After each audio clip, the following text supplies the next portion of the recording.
ధనుసు రాశి మిత్రులారా, ఫిబ్రవరి 2026 శుభాశుభ ఫలితాలు ఎలా ఉన్నాయి అని అంటే, అదృష్టం ఉంది కానీ కదలకపోతే ఫలితం లేదు.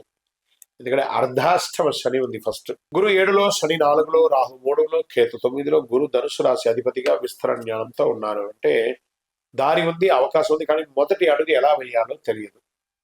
అన్ని అవకాశాలు ఉన్నాయి, ఏం చేయాలో తెలియట్లేదు.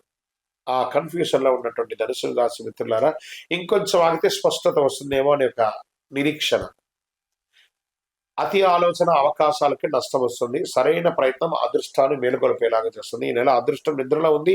మీ ప్రయత్నం దాన్ని లేపాలి, తట్టి లేపాలి. ధనుసు రాశి మిత్రులారా, all the things are coming on your way. 100% బాగుంటారు. కొత్త బాధ్యతలు వస్తాయి. ఉద్యోగంలో ట్రైనింగ్, మార్పులు, సూచనలు, అధికారుల ఖర్చులు ఉంటుంది. జాబ్ మార్పులు అవకాశాలు ఉన్నాయి. మీరు వద్దనుకున్నా కూడా తెలియకుండానే ఈ నెల ఆఖరిలోపు ఏదో ఒక ఉద్యోగాన్ని మారిపోవాలి, లేదా స్థానచలనం, ఊరు మార్పు, దేశం మార్పు కూడా అయ్యే అవకాశాలు బాగా ఉన్నాయి. కానీ కుటుంబ అభిప్రాయం చాలా కీలకం. వాళ్ళని అడిగి మారవండి. మీరు ముందు అడుగు వేస్తేనే గమనిస్తారు, కానీ అలాగే కూర్చుంటే ఫెయిల్ అయ్యే అవకాశాలు ఎక్కువ ఉన్నాయని చెప్పచ్చు. ఇంటర్వ్యూలు వస్తాయి ఉద్యోగం కోసం. కాన్ఫిడెన్స్ అవసరం. మీ స్కిల్స్ మీద నమ్మకం పెట్టుకోండి. అతి నిర్ణయాలు వద్దు. చక్కగా ఆన్సర్స్ ఇవ్వండి, బాగా అటెండ్ అవ్వండి.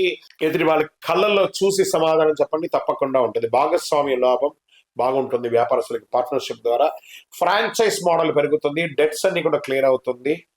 మీకు రావాల్సినటువంటి ఆ లోన్స్ కానీ, బ్యాంక్ పేపర్ కానీ ఎక్కడ స్టక్ అయిందో దాన్ని చూసి నెక్స్ట్ లెవెల్కి వెళ్ళండి. ఈ నెల దిశ ముఖ్యం, ఎలా వెళ్ళాలనేది, వేగం కాదు. బాగా గుర్తుపెట్టుకోండి. ఆర్థిక పెట్టుబడులు లాభం మితంగా ఉన్న రిస్క్ తీసుకోవాలనే ఆలోచన వస్తుంది. మంచిదే. లాంగ్ టర్మ్ ఇన్వెస్ట్ చేయండి. షేర్ మార్కెట్లో జాగ్రత్త పడండి. ఆశ కాదు, అవగాహన అవసరం. బాగా గుర్తుపెట్టుకోండి. విదేశీయ చదువు, విదేశీ అవకాశాలు స్పష్టంగా కనిపిస్తాయి. డాక్యుమెంటేషన్ ప్రాసెస్ నడుస్తుంది. అప్లై చేయడానికి ఇది మంచిది. ఈ నెల వీసాలకు కానీ, చదువులకు కానీ, ఉద్యోగాలకు కానీ ఫలితం కొంచెం ఆలస్యమైన ఖచ్చితంగా వస్తుంది. మొహమాటం లేదు. ఇంకా వ్యవసాయదారునికి కొత్త పద్ధతుల ఆలోచన, అమలు ఆలోచన చేయాలి. ప్లానింగ్ మంచిది, ప్రయోగాలు కాదు. చక్కటి విత్తనాలు చేయండి. మెట్ట పొలాలను కూడా కొంచెం ఆలోచన చేయండి, బాగుంటుంది. రియల్ ఎస్టేట్ లో అమ్మకాలు, క్రయ విక్రయాలు అద్భుతంగా ఉంటుంది. తొందరపాటు నిర్ణయాలు వద్దు. ఎదుటి వారితో మాట్లాడేటప్పుడు ఆ డీల్ సెట్ అయ్యేంత వరకు కాస్త మౌనంగా ఉండి, సహనంగా ఉండి తీర్చిదిద్దుకోండి. ఇంకా కోర్టు కేసులు వచ్చినప్పటికీ కేసుల్లో కదలిక వస్తుంది. తీర్పు ఆలస్యమైన నిజాయితీ మీ బలం, ఓర్పు అవసరం. తప్పకుండా మీకు ఒక 1-2 months లో అన్ని మంచి విషయాలు పొందుతారు. ప్రేమికుల మధ్య కాస్త సఖ్యత పెరుగుతుంది. కుటుంబ సభ్యుల మధ్య కూడా ఒకళ్ళొకటి, అన్నదమ్ములు, అక్క చెల్లెలు, భార్య, వాళ్ళందరూ కూర్చొని మాట్లాడండి. కూర్చొని మాట్లాడితే అన్ని సమస్యలు తొలగిపోతాయి. అన్ని తప్పకుండా ఈ నెల మీకు బాగుంటుంది.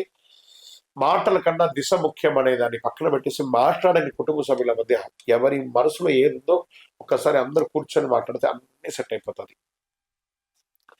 ఇంకా స్పోర్ట్స్ వాళ్ళకి ఎనర్జీ లెవెల్ బాగా ఉంటుంది. చాలా అద్భుతమైనటువంటి స్పోర్ట్స్ పొందే అవకాశాలు ఉన్నాయి.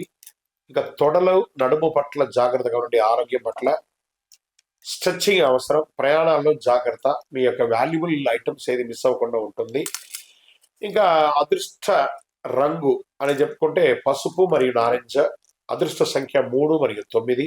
అదృష్ట దిక్కు తూర్పు అని కూడా చెప్పచ్చు. అదృష్టం రోజు గురువారం.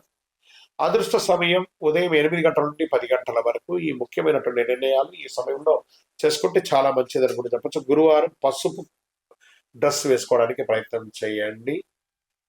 గురువుల యొక్క ఆశీర్వాదం తీసుకోండి. నిజాయితీగా మాట్లాడడానికి ప్రయత్నం చేయండి. గురు భగవానుని, దక్షిణామూర్తిని కానీ, సాయిబాబాని కానీ, ఏదో ఒక దేవుడిని ప్రార్థన చేయండి. దత్తాత్రేయుని మొక్కండి. దేవాలయాలకు వెళ్ళండి. ప్రతి గురువారం నాడు ఏదో ఒక గురుస్థానంలో దక్షిణామూర్తి, ప్రతి శివాలయంలో ఉత్తర భాగంలో ఉంటారు దక్షిణామూర్తి. వారిని చూసి ఒకసారి నమస్కారం చేసి ప్రదక్షిణం చేయండి. పసుపు రంగుతో కూడినటువంటి పుష్పాన్ని ఇవ్వండి. పసుపు రంగుతో కూడినటువంటి నైవేద్యాన్ని కూడా పెట్టండి. ఎవరు ఎన్ని చెప్పినా నిజం మాత్రం ఒకటి చెప్తున్నాడు ధనుసు రాశి మిత్రులారా, మీరు ప్రయత్నం చేసే వారిలో మీరే మొదటి వారుగా ఉంటారు. మార్పు తెచ్చే నెల కూడా ఉంటుంది ఈ నెల. ఏడాది మొత్తం అదే రకంగా ఉండడానికి ఈ నెల తీసుకుంటారు మీరు. దిశ చూపించే దీపం లాంటిది ఈ ఫిబ్రవరి నెల అని కూడా చెప్పచ్చు. గ్రహస్థితులు కూడా చాలా అనుకూలంగా ఉన్నాయి. మీ యొక్క వయస్సు ఎంత ఉందో అన్ని సంఖ్యతో కూడినటువంటి దీపాన్ని మీ యొక్క ఇష్టదైవం, కులదైవ దేవాలయంలో వెలిగించండి. మీ యొక్క వ్యక్తిగత జాతకం కోసం మీ పేరు, date of birth, time of birth, place of birth WhatsApp చేయండి. విజయోస్తు.